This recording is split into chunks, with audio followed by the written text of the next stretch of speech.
Good day, everyone. Welcome to Van Chicagoland Stories, the podcast. I'm your host, Pete Costanas. This is episode 140, season 6. Today's date is June 14th, 2022. And today's show, I will talk about two things. First, it will be the Ford City Shopping Center shuttle bus.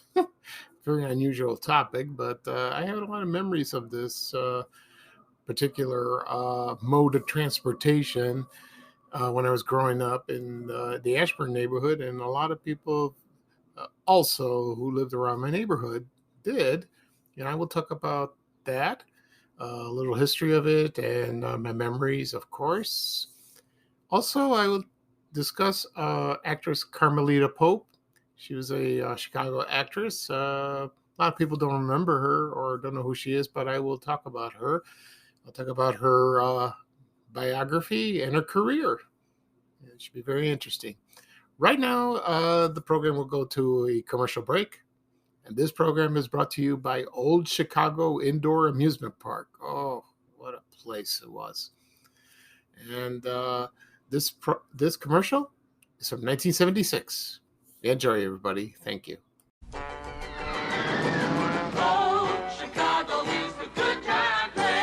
The Chicago Loop, the scariest ride around. Rides for the little ones, a circus for everyone. Over 31 rides and attractions. Old Chicago is the good time place. Only 30 minutes from downtown. Everyone's favorite magician, Mayor Charlie Baffle, the Windy City Wizard, performs dazzling feats of magic daily in the music hall at Old Chicago. Alrighty, I am back. I hope you enjoyed that commercial for Old Chicago Indoor Amusement Park. Let me give you a brief history of that.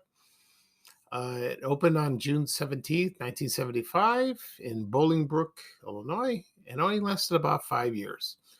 And it was billed as the world's first indoor amusement park. And that was a great concept, but then while it was operating, then Six Flags Great America, or it was called Marriott's Great America at the time, and then that they were competing, and they didn't have they had stores in Old Chicago, but not like big anchor stores like Marshall Field's, J.C. Penney's, Carson's. No, they just had regular stores, and then they continued to lost money, and then they closed. They closed in 1980, and now it's an. I don't know what's there now. Probably an empty lot or some sort of thing. I will do a podcast episode about this because I find this very intriguing, and there's a lot of interest in most people that they went there. I never went there at all, so it should be fun. It should be fun. So just stay tuned. Maybe I'll do a podcast episode very soon on Old Chicago. Okay. At the beginning of the program, I said I will talk about my memories of the Ford City Shopping Center shuttle bus and actress Carmelita Pope. Today's a very hot day today. It's going to reach almost 100 also tomorrow as well. So please stay inside and be cool. If you have to go out, be cautious, be very careful. I would only go out if I have to, but I get very weak the moment I step outside because I hate humidity. I just start to pass out. It's horrible. Okay. So I will talk about first Carmelita Pope. We'll do that. And she was an actress. She was born April 15th, 1924. And she was born in Chicago. And let's see, full name is Carmelita Sylvia Pope. And she grew up in several Chicago neighborhoods, like West Garfield Park, Little Italy. And she also had, her parents had some property. It's at unincorporated Prairie View community in Southern Lake County, like around Lake Zurich. And then at an early age, she started taking drama, dance lessons, singing lessons, and she was part of the Lake Zurich Playhouse Summer Theater. And she met Jocelyn Brando, and her brother was Marlon Brando. They lived in, I think, in Libertyville at the time. I think they were raised in Omaha, and then they moved there. I don't know the whole story, but that's where they met. And there's photos on the internet of Carmelita with Marlon Brando, very young, very handsome, and they dated as teenagers. Isn't that interesting? And so let's see. Then Carmelita Pope graduated from Providence High School. Then she went to college for a while, and then she had studied for a semester at the Goodman School of Drama, and that's almost her career took off. And then she played the lead role in a movie called Citizen Saint, and her role was the Mother Cabrini. I never seen this movie, but this sounds interesting. Okay, and then let's see here, and then she started do radio work on WGM. There's a program called Chicago Theater on the Air. Then she had roles on television in the early days, and one was there was one program she appeared. They Stand Accused. Maybe people remember that. And on WNBQ, which is WMAQ, there was a program called Magic Slate, and she also appeared in education films made by Encyclopedia Britannica, the encyclopedia company. And she was raising her children at the time, and then on Channel 2 and WBN, there was an interview show called Guest Star, and she interviewed people and hosted a program called Baby of the Week on WGN. Oh, I've heard of that. And she did a lot of commercials. So when you were watching TV in the early days, you would see her, practically probably every channel, probably all day. She was ubiquitous, if that's the right word. And there was a game show in the early days of WGN and Channel 9 called Down You Go. And she was a panelist on the show. There's pictures of that. It's like she was like, "What's my line?" in a way. And I've never seen the show. I hope there's a video. I don't know if there's video of that, but there's pictures of it. Also, she did local theater in Chicago, and also did a lot of commercials. That, of course, performed on stage, and it's estimated she did about 2,000 TV commercials in her entire life. And started from, and in the 1960s and 70s, her famous commercial, well, she was best known, was for Pam cooking spray. The product is still there. Her tagline was, "When you pick up a pan, spray it with Pam." So here's the commercial from, let's see, 1974, featuring Carmelita Pope for Pam's cooking spray. If once I play it, you probably remember it or recognize it. So here we go. Hi, I'm Carmelita Pope. Do you know how many different sticky cooking problems you can solve with Pam? Spray this pure vegetable coating before cooking, and meatloafs won't stick. Gelatin molds slip out easier. Hash browns scoop up. Chops won't stick. And with Pam, you can practically rinse pans clean. This booklet under the cap shows you dozens of other ways Pam stops food from sticking. Use Pam and eliminate sticky cooking problems. Alrighty, everyone, I am back. I hope you enjoyed that commercial with Carmelita Pope, hawking Pam cooking spray. That was introduced in 1959, and I remember it fondly on the commercials. Still used to this day. My mom uses it too. So, but there are other cooking sprays. But then they invented Teflon for skillets and frying pans, so that helped a little. But sometimes it came in butter flavors. like that. And so yeah, so it's still a good product. It really is. Okay, back to Carmelita Pope. So she did those commercials.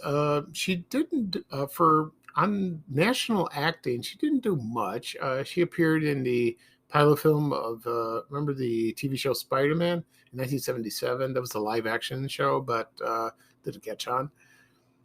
And she worked with animals a lot, just like Betty White. You know, she did that. She did acting. She appeared in a couple of soap operas, General Hospital, Days of Our Lives, but most of the time she just was with her family. And so then she passed away on April 3rd, 2019. I think she was, how old was she? Ooh, 90 something. Yeah, she was 94. Yeah, 94. She lived a long life. You know, she didn't live in Chicago much. You know, she moved to Boise, Idaho, and then LA, and but she had a house here in Highland Park. So you know, she never forgot her Chicago roots, not at all. So what a wonderful lady, talented, very pretty. You know, it's too bad. But she's largely forgotten today, so that's a shame. But she made a mark in early television in Chicago. Bless her indeed. Okay. Next up, I will talk about the Fort City Shopping Center shuttle bus. Whew, that's a tongue twister. You're probably asking, why am I talking about a bus? You know, believe me, this bus was special to me. When I moved to the Ashburn neighborhood in 1974 in September, that was our first house, and it was beautiful. And we were informed about the shopping mall that's nearby, Fort City. We didn't know about it. That was from the kids in the neighborhood and our neighbors. And my mom inquired, how do we get there? And because my mom did not drive at the time, she learned to drive about a year later. So she had to depend on the CTA. We always did when we went places. And they mentioned the shuttle bus. You can go shopping. You have to board the bus, and they'll take you right to the mall. And she says, okay. And sometimes we went shopping with her. So we boarded the bus. It was located, the first stop on 76 in South Pulaski. That was where Fort City East Shopping Center later built. But at the time, there was nothing over there. And then also across the street was a baseball field. It was, that was gone. They tore that down. And then they built Daly College. I attended there right after Bogan High School. Anyway, I remember the first memory of boarding the bus with my mom and my brothers. We paid a quarter. I don't know if we had to pay a quarter each. Maybe. I'm not sure. But there were but you bought tokens too. I don't know where you bought them. Probably at the mall. There probably was a place where you buy them, like CTA tokens. And when we boarded the bus, it was on its way. I remember the bus driver. Someone said his name was George, but I'm sure there were other men that drove the bus. I don't remember a woman driving. Maybe later on. So the first stop took us was at J.C. Penney, which it is still there to this day at Fort City. It's been there since when the mall opened in 1965 in August. It's one of the remaining anchor stores, probably the original. The other one's gone. And the route was, which I remember, I think it stopped when Montgomery Ward built later on in the probably late 70s. And yeah, the late 70s. I think that was the other stop. The other one was at Weebolt's. And let's see what else. I think at Fort City Cinema. That's gone. They moved it elsewhere. And I think, I don't know where, maybe the Jewel. There was a Jewel there and a turnstile. I think it was there. I don't remember any other stops. Not really. And So if anyone from who grew up with me and remembered it, please comment on my social media accounts. That would very help. And so the bus route started in the late 60s, and there's a picture I have a picture of the old one. It looked like a van, but then later on it looked like a small school bus later on. It's at Fort City Shuttle Bus. There's a picture of that. People would, when they remember the bus, they remember it broke down a lot. That happened once to me, and then my mother was with me, so they didn't have cell phones at the time. So I don't know how the bus driver contacted whoever. He probably went to a payphone, or if there was a house nearby, and he would just walk and knock on the door and ask, "Can I use your phone?" Just like that. That happened once like that, and so a lot of kids did take the bus, but a lot of kids were cool kids. They didn't take the bus. We walked to the mall, which I did too. You would walk from Pulaski at 76, walk on 76th Street all the way down to Costner, and then go to the Fort. Everyone did that. Anyone who lived by walk, they liked that. Or you walk with your friends, or if you had a part-time job at the mall, you did that. At Fort City Mall, I've mentioned this many times. I have applied every single job over there, every place. I never worked there. I wish I did. I tried to apply to J.C. Penney's, Baker's Shoes, Weebles. A lot of kids at high school at Bogan worked there. There was restaurants. There was Rascal House, Harvest House, cafeteria. Also at Peacock Alley down the street. Maybe one of the shuttle bus did stop at the entrance outside, probably on the other side of the mall. Peacock Alley, all the stores there, nothing. Even Woolworths, it was hard. It was horrible. I did that for about maybe a couple of years when I was in high school, and I failed. I never got a job. I will talk about my first job ever on a later podcast episode, which would be fun. The shuttle bus, I don't know when exactly it ceased to operate. Probably mid 80s, something like that. I don't really remember, but that was iconic for the mall because it was not amazing, but it was great. It was good transportation. It only cost $0.25. I don't know how. Maybe it cost maybe a dime before I was born, but it was $0.25. And their tokens, I posted a photo, of the token, the Fort City, on my Facebook page and social media accounts. And they're collectibles. You find them on eBay, and it'd be nice to have, as a memento of that.